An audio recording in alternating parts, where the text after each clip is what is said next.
Las sombrías aventuras de Billy y Mandy Backyard's Nightmare.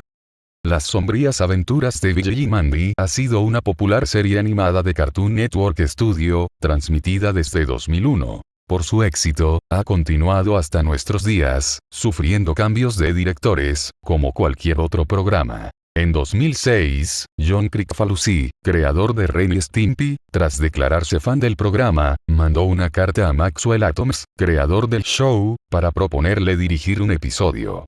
Aunque Atoms le mandó una negativa, diciendo que no era él quien seleccionaba al personal, sino los ejecutivos de Cartoon Network Studio. Sin embargo, ambos se expresaron mutuo aprecio y se prometieron colaborar más adelante en un proyecto juntos. En las vacaciones de verano de 2007, Atoms recibiría una desesperada llamada telefónica de Kricfalusi, quien le explicaba que era urgente que comenzaran a trabajar en el proyecto inmediatamente. A Atoms le pareció raro, sin embargo, Kricfalusi siempre había sido un ídolo de su infancia, así que se enfrascó en una llamada de entre 3 y 4 horas de duración, en que el creador de Stimpy le propuso un detallado plan. Kricfalusi consideraba Billy y Mandy un buen programa no solo por su humor escatológico, sino por contener elementos sobrenaturales y referencias ocultistas, así como en la cultura pop. A finales de los 90 Kricfalusi, un extraño personaje que parece continuamente enojado, pero que responde a las cartas de sus fans a mano y con correos de 5 o 6 páginas, ya había colaborado con Cartoon Network Studio, dirigiendo 4 episodios especiales del Oso Yogi.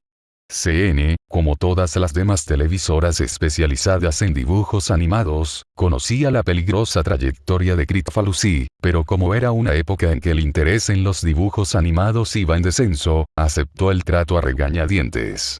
Los episodios dirigidos por Kricfalusi fueron considerados demasiado perturbadores para los niños. Estaban impregnados de un ambiente que muy difícilmente podía considerarse cómico, las acciones y personalidades de cada personaje parecían erráticas y psicópatas, y contenía temas y contenidos solo adecuados para adultos, homicidios, suicidios y temas sexuales, además de una animación pobre y con escenas grotescas parecidas sacadas de una pesadilla.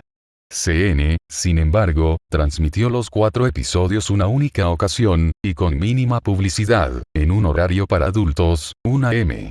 Luego de eso no se supo mucho sobre John K., solo que tuvo una serie animada de superhéroes llamada The Ripping Friends, que debutó en Music Television y fue cancelada muy pronto por ser en extremo perturbadora, y a últimas fechas, se lanzó una nueva serie de Ren y Stimpy, exclusivamente para adultos, que iba aún más allá del humor violento y grotesco de la serie original, por lo que recibió fuertes críticas. Atoms desde luego conocía todo esto, y no se sabe si fue el miedo o el respeto lo que lo inspiró a continuar con el plan de Kricfalusi. 2 semanas después de la llamada, Atoms recibió un paquete sellado con la firma de Kricfalusi. Dentro se encontraba un guión y storyboard planeados por el propio Kricfalusi, para un nuevo episodio de Billy y Mandy, supuestamente de una nueva serie, llamada simplemente Billy y Mandy Nightmare on Backyard. Atoms se sintió interesado de inmediato en el guión, y él mismo ha descrito que estaba escrito brillantemente y con gran maestría, y contaba con un humor estupendo. Sin embargo, luego de pasar las primeras 20 páginas, y conforme el tono de la obra se oscurecía, rápidamente cambió de opinión. La historia era demasiado deprimente, incluyendo escenas, hábil y detalladamente descritas, que en opinión de Atoms parecían sacadas del infierno. Asustado, dejó de leer el guión, y en cuanto colocó el paquete fuera de su recámara, el teléfono sonó. Nuevamente era una llamada de Kricfalusi, quien le explicaba que el plan debía continuar y preguntó si había acabado de leer el guión. Helado por la repentina llamada, Atoms mintió diciendo que sí, y Kricfalusi le concertó una cita para dentro de 3 meses, donde le mostraría algo que tenía preparado para comenzar la producción del episodio. El plan de Kricfalusi era el siguiente: producir las animaciones ilegalmente, y a escondidas de los ejecutivos de CN. Para esto, había ambientado una oficina en su compañía, Spunko, y designado a un jefe de producción, que serviría como director del episodio. Atoms visitó las oficinas en el tiempo acordado, y le pareció todo el escenario bastante normal, aunque a su decir, los dibujantes lucían indiferentes o normales pese al extraño episodio que tenían encomendados producir. Kricfalusi, en toda ocasión, no le quitó la mano de encima a Atoms, preguntándole, de forma siniestra y seductora, si le gustaba lo que veía. Nuevamente lleno de incomodidad, Atoms asintió a todo, temeroso de faltarle al respeto a su colega caricaturesca. Según Atoms, su supervisión del episodio duró interminables 30 minutos en que revisó uno a uno los sketches extendidos, que contenían escenas que parecían sacadas de una película snuff, escuchó con sus propios oídos el infartante soundtrack que Kricfalusi mismo había preparado, y en una cabina negra revisó en las computadoras los primeros props de animación coloreada, que parecían horrorosamente vivos e insanamente macabros. El propio Atoms hasta la fecha se pregunta cómo Kricfalusi asignó un presupuesto colosal a una animación que nunca iba a salir al público. Luego de su visita a Spunko, Maxwell Atoms decidió retirarse del programa, y sufrió de insomnio durante aproximadamente 2 semanas luego de esta visita. En sus pesadillas veía repetirse las animaciones infinitamente, y había desarrollado una paranoia a recibir una nueva llamada de Kricfalusi, por lo que desconectó todos los teléfonos de su casa y pasaba al aire libre tanto tiempo como le era posible. Con la voz temblando, declaraba que no podía creer que una mente humana se hubiera esforzado tanto para producir una pieza tan satánicamente macabra como para desajustarle los tornillos a cualquiera. Actualmente evita hablar del tema, y en las convenciones a las que acude siempre que alguien comienza a hacer referencia al tema, ordena a sus guardaespaldas que echen al fan de la sala y rápidamente pasa a otra pregunta. Ha desarrollado incluso una fobia a su propio show, y clama que jamás volverá a escribir un episodio para Billy y Mandy. El programa sería cancelado ese mismo año, por motivos de fuerza mayor. Por medio de su Twitter, Kricfalusi anunció a principios de 2009 que tenía preparado para los fans un secreto oscuro que estaba listo y cocinado en su website, con lo que se dio a entender que el episodio finalmente había concluido producción. Se dice que el capítulo está escondido en una dirección oculta en el sitio web de Spunko, para evitar que sea encontrado por los ejecutivos de Cartoon Network Studio y evitar una demanda. En tal página, se dice, se encuentra el logotipo del show en letras rojas y un fondo negro, con 2 enlaces en color amarillo brillante. Ordene ahora y vea el episodio. El primer enlace proporciona instrucciones específicas sobre cómo adquirir el episodio grabado para DVD. Para esto, es necesario acudir a las cercanías de la sede de Spunko y preguntar por cierto negocio fantasma, donde el disco, que es un simple disco virgen grabado, se vende a 50 centavos de dólares canadienses. Cuando das clic en Vea el episodio, se abre una animación que no cuenta con marcador de tiempo. Al principio, es muy similar a un episodio cualquiera de Billy y Mandy, y cuenta con una opening tag, con el nombre del episodio y Buried Billy, y a Billy, Mandy y Puro Hueso caminando sobre una calle, en una escena que parodia la portada de disco Abbey Road de los Beatles. La calidad de dibujo es muy buena, y prácticamente idéntica a la del show de CN, pero por alguna razón, la animación corre más lenta de lo normal, lo que proporciona al televidente una extraña sensación. La acción comienza en el pórtico de Billy, donde Puro Hueso, Mandy y Billy discuten sobre el inicio de clases. Las voces de los personajes obviamente no son las de los actores originales. En vez de eso, al parecer se encuentran doblados por John Kricfalusi, y una mujer no identificada.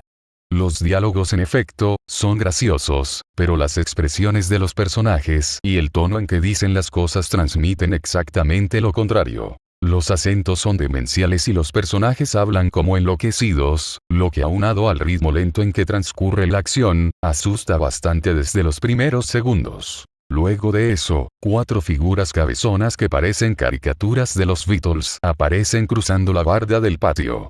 Estos personajes hablan animadamente, saludando a los televidentes, y caminan de forma similar al que Pon Trukin, mientras una alegre tonada que recuerda a Yellow Submarine suena de fondo. Los personajes entran al porche y besan la mano de Puro Hueso, como mostrándole admiración. Billy y Mandy preguntan algo. A partir de ese momento, nuestro informante tenía tan crispados los nervios que decidió apagar el sonido, y en ese instante, el Beatle parecido a Paul McCartney se arranca la piel y queda desollado vivo, en una toma quieta similar a las de Ren y Stimpy, grotesca y detalladamente animada. El personaje chisporrotea sangre y los ojos, saltones y desorbitados, parecen gotear pus, mientras al fondo parpadea una pantalla roja insoportable, retorciéndose más de 2 minutos. Ahora Puro Hueso tiene una sonrisa totalmente diabólica. Él y los demás Beatles rodean a Vijay y Mandy, quienes lucen preocupados. Un círculo de fuego surge alrededor, y Puro Hueso toma a Vijay de forma violenta. Vijay parece llorar de terror, y entonces Puro Hueso lo desnuda con su hoz y comienza a sodomizarlo con el arma, de una forma totalmente realista, mientras maldice de forma exagerada. Mezclando de forma extraña el humor negro con escenas simplemente diabólicas, la escena dura mucho más de lo soportable, con varios acercamientos violentos en varias tomas. Mandy parece dispuesta a pelear, pero los Beatles dicen algo, y el escenario comienza a girar y a convertirse en el mismísimo infierno. Escenas desquiciadas de cadáveres, dibujadas de forma bastante rápida, demonios y escenas de tortura se alternan en la escena. Los Beatles restantes se transforman en bestias mutantes de formas terroríficas. Puro Hueso parte a Mandy por la mitad con su guadaña, desnuda el cadáver y la sodomiza una y otra vez, ahora con un rostro de oscuro placer, en medio de escenas parpadeantes, para terminar eyaculando borbotones de sangre de Mandy, mientras el cadáver de esta explota, arrojando sus vísceras por todas partes. La persona que, asegura, vio el video, no puede contar mucho más después de eso, pues asegura que se encontraba demasiado alarmado, y no recuerda qué hizo para distraerse, o si simplemente cerró los ojos, pero asegura que hay cosas que no quiere recordar del video.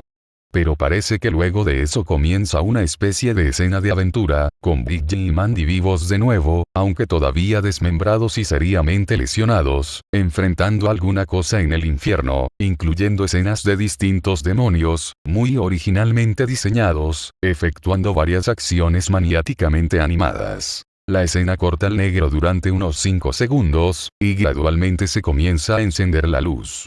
El ángulo es de una cámara, estilo intro de James Bond, con manchas digitales cubiertas de sangre, que empieza a enfocar a Puro Hueso y los Beatles restantes, en expresiones quietas y muy escalofriantes, posando de una forma similar a la portada del single Yesterday and Today, pero adornados con los restos de los cadáveres de Billy, Mandy y Paul, y con un paisaje infernal de fondo. Las expresiones en esta escena son tremendamente perturbadoras, con Puro Hueso y los Beatles imitando las sonrisas aparecidas en el álbum original, pero exageradas al límite de lo grotesco e inquietante. La escena permanece así durante 1 minuto, y vuelve a cortar. La escena final comienza haciendo un picado sobre el centro de una ciudad. 2 personajes indeterminados, pero que por sus rasgos, parecen ser caricaturas de 2 personas reales, tomando una malteada en un café. Los últimos 3 o 4 minutos del video son tremendamente diferentes al resto del episodio, tratándose de una serie normal, sin ninguna clase de elemento horroroso. La escena es bastante lenta, pero corre a velocidad normal, y consiste simplemente en los 2 personajes hablando y hablando, con reacciones variadas, tranquilidad, argumento, preguntas, sanamente cómicas. El televidente volvió a subir el volumen, pero no alcanzó a escuchar gran cosa. Al parecer los personajes discuten sobre caricaturas y hablan citando varias frases de canciones de los Beatles. La frase final termina con uno de los personajes diciendo "Buen reaper comes totón". Entonces la imagen se cierra con un círculo negro, típico de las caricaturas viejas, y aparece la palabra fin, junto a una caricatura súper deforme del Paul despellejado, todavía muy perturbadora, vestido de ángel, sollozando y murmurando algunas cosas. El programa termina, y aparecen algunos créditos, dirigido por John Kricfalusi y Maxwell Atoms, entre otras cosas, finalizando como si de cualquier show se tratara. Finalmente aparece una pantalla roja de advertencia que dice televidente. El cartoon que acaba de ver ha sido producido, contraviniendo las leyes de derechos de autor, su transmisión o posesión está penada por las leyes de Canadá y Estados Unidos, y luego un pantallazo de aproximadamente 2 segundos de duración, con el logo de Spunko y un lema que dice "Help to spread the word". En cuanto el video termina, el navegador de internet se cierra automáticamente, y cuando vuelves a abrir las pestañas no se reabren. Si revisas historial e intentas abrir la página, nunca termina de cargar. Se dice que esta página la cambian de lugar cada vez que alguien accede a ella. La página del video aparece con un marcador de visitante, que para el momento era de 2, y que contiene varios malware capaces de arruinar la seguridad de tu computadora. Pero también hay quien dice que puede aparecer al azar mientras revisas cualquier parte del sitio web de Spunk. Maxwell Atoms teme cualquier nueva llamada de Cryptofallucci. Se ha mudado de casa y cambiado de número telefónico, pues asegura que el creador de Ren y Stimpy no tenía proyectado un capítulo de BJ y Mandy. Backyards Nightmare sino 6 de ellos.